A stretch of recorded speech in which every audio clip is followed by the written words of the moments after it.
বলের সামান্তরিক সূত্র কি? কোনো বিন্দুতে একই সময়ে ক্রিয়াশীল দুইটি বল যদি সামান্তরিকের দুইটি সন্নিহিত বাহু দ্বারা মানে ও দিকে প্রকাশ করা যায়, তবে বলদ্বয়ের লব্ধির মান বাহুদ্বয়ের ছেদবিন্দুগামী কর্ণ দ্বারা প্রকাশ করা যায়। মানও প্রকাশ করা যাবে, দিকও প্রকাশ করা যাবে, তাই বলা হয়েছে যে মানে ও দিকে সূচিত করা হয়। আমরা একটু দেখবো যে আসলে বিষয়টা কি। একটা বিন্দুতে ক্রিয়াশীল দুইটা বল, এই বরাবর একটা বল পি বল, আর এই বরাবর একটা বল কিউ বল ক্রিয়া করছে। কি কি? এই বরাবর একটা পি বল আমরা নাম দিলাম ও, এ বরাবর একটা বল পি বল, এবং ও বি বরাবর একটা বল কিউ বল ক্রিয়া করছে। কোন বিন্দুতে? ও বিন্দুতে। তাইলে এই এদের দ্বারা এই বল দুইটাকে যদি সামান্তরিকের বাহু রূপে আমি প্রকাশ করতে পারি, তাহলে আমাদের এই বলদ্বয়ের যে লব্ধিটা, এই দুইটা বলের লব্ধি, এইটা সামান্তরিকের কর্ণ বরাবর ক্রিয়া করবে। তাই বলা হচ্ছে এটাই হলো সামান্তরিক সূত্র। বল সামান্তরিক সূত্র, এই বলের সামান্তরিক সূত্র থেকে তোমাকে বের করতে হবে লব্ধির মান আর লব্ধির দিক।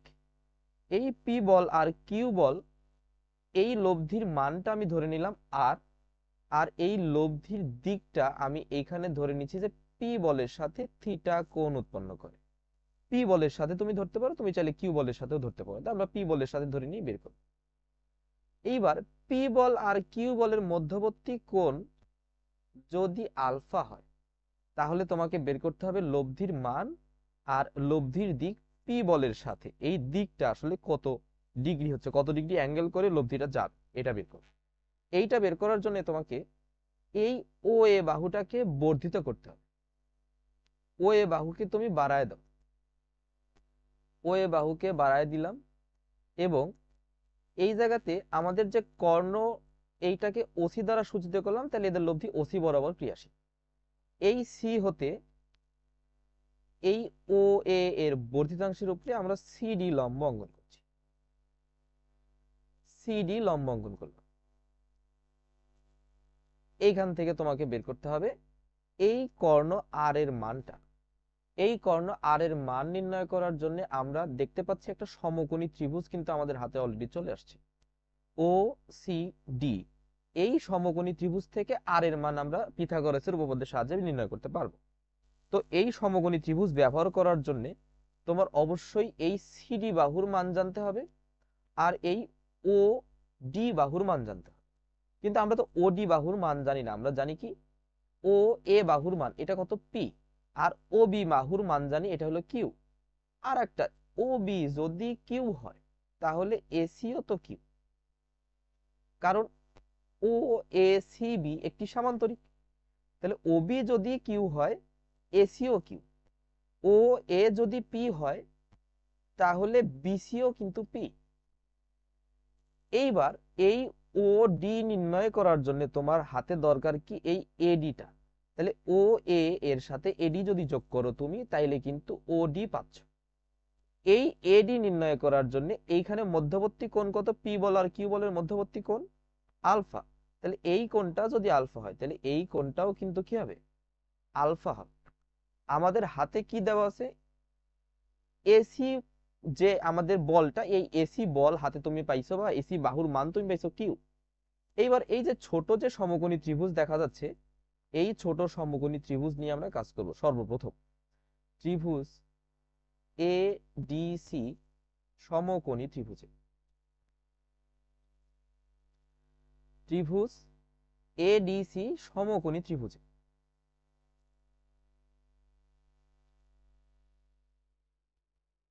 কি পাচ্ছি খেয়াল করো তো। বের করব, উদ্দেশ্য এবার এডি বের করা। এডি আর এসি, এই এডিটা হইল কিন্তু এই এসি এডিসি যে সমকোণী ত্রিভুজ, সেই সমকোণী ত্রিভুজের ভূমি হইল এডি। তাহলে ভূমি আর অতিভুজ নিয়ে যে ত্রিকোণমিতিক অনুপাত, সেটা কি কস। তাহলে কস কি?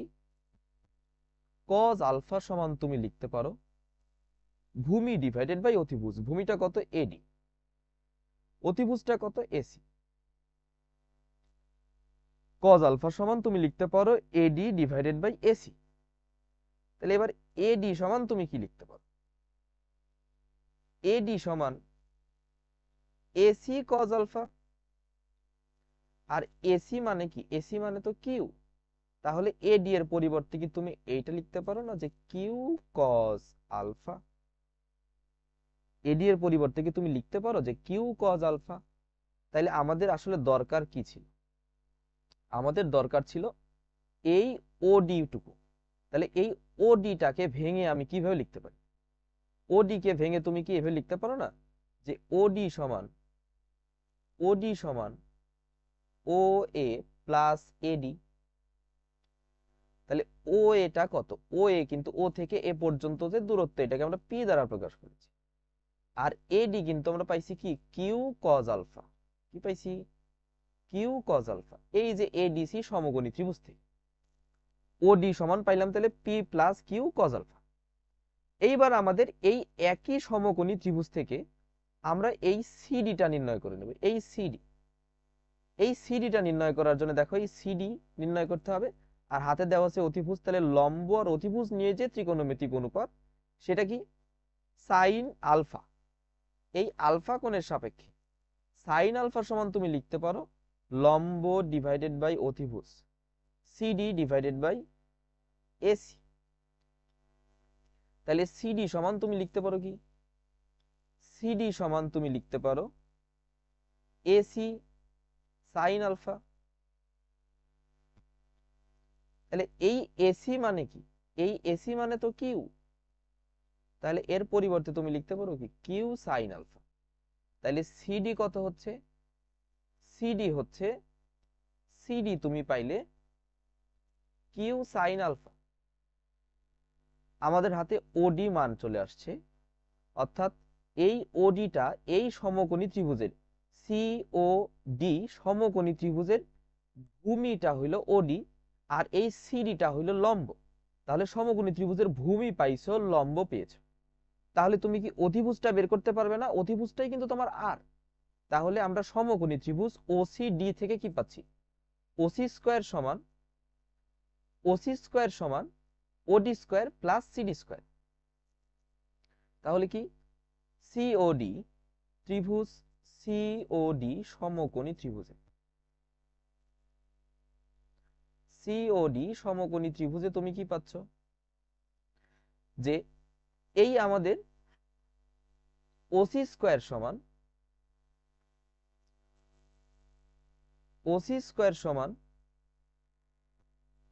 ওডি square plus CD square. OC স্কয়ারটা কি? ওসি স্কয়ারের পরিবর্তে তুমি লিখতে পারো আর, তার উপরে স্কয়ার। ওডি তুমি কত পেয়েছো খেয়াল করো। ওডি পাইছো P plus Q cos alpha. তাইলে পি প্লাস কিউ তার সাথে কজ আলফা, তার উপরে হোল স্কয়ার ছিল, হোল স্কয়ারটা। সিডির পরিবর্তে তুমি কত পেয়েছো? সিডি পেয়েছো কিউ সাইন আলফা, তাহলে তার উপরে হোল স্কয়ার। এইবার এখানে হোল স্কয়ারের সূত্র ভাঙো। A square plus B square, তাহলে Q square cos square alpha plus 2ab। তাহলে কি পাচ্ছ? 2pq তার সাথে কি আলফা? Cause alpha. এইবার এইটাতে আসো, তাহলে কি পাবো? Q square sine square alpha, Q square sine square alpha. আমি এখানে পি স্কয়ারটা রাখলাম, এই কিউ স্কয়ারটা কমন নাও, তাহলে তুমি পাবা কস স্কয়ার আলফা প্লাস এখান থেকে কিউ স্কয়ার কমন গেলে থাকে sign square alpha plus 2pq তার সাথে cos alpha. P square plus Q square cos square alpha sine square আলফার পরিবর্তে কি লেখা যায়? 1, তার সাথে এই জায়গাতে ছিল কি 2pq cos alpha, 2pq cos alpha. এইটা কার মান আমরা পাইলাম? আর স্কয়ারের মান। তাহলে আমাদের বের করতে হবে শুধু আর। আর সমান তুমি লিখতে পারো কি? রুট ওভার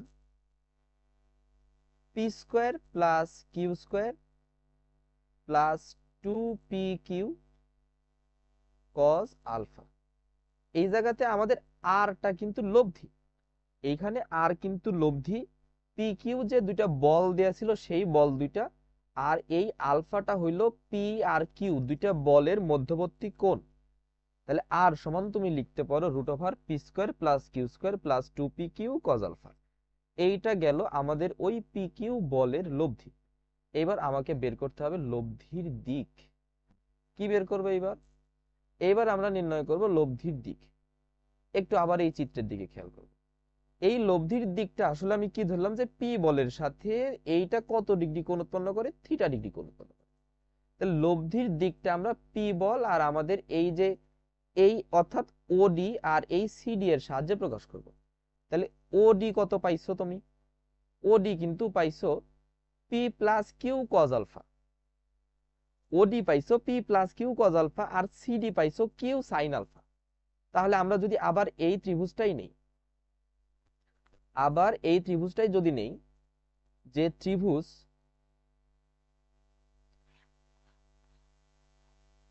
ত্রিভুজ ওসিডি সমকোণী ত্রিভুজে, ত্রিভুজ ওসিডি সমকোণী ত্রিভুজে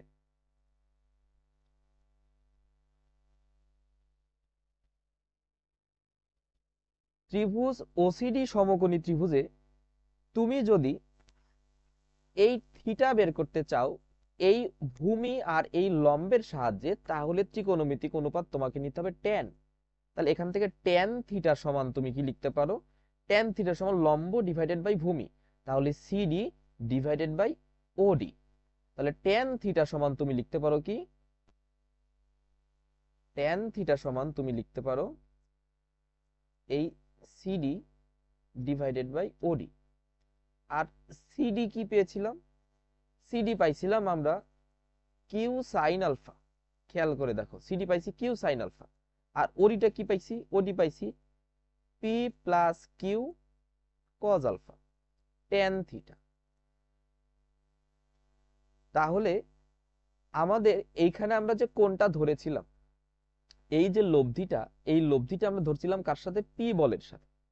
পি বলের সাথে অ্যাঙ্গেল ধরেছি, মনে রাখবা যার সাথে অ্যাঙ্গেল সে নিচে সিঙ্গেল।